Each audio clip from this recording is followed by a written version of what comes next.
துண்டுதுண்டா நறுக்கி மசாலாவை அம்மியில அரைச்சு அப்படியே தூக்கி எண்ணெயில போட்டு பொரிச்சு நம்ம அம்மா வறுத்தா ஒரு 100 வீட்டுக்கு மணக்க வேண்டும். ஓட்ட மாதிரி படி. பின்பு உலக்கையால் குத்தம் ஜீரகம் சேர்த்து இடிக்க வேண்டும். மாங்கு மாங்கென்ற குத்தவம். மாங்கு மாங்கனா இப்படித்தான்.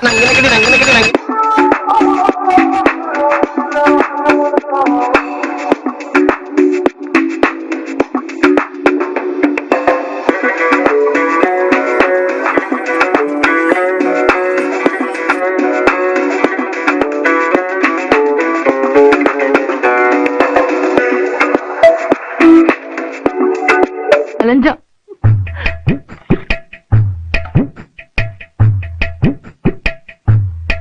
தெய்வம் இருப்பது எங்கே, அது எங்கே, வேறெங்கே? அக்கா அக்கா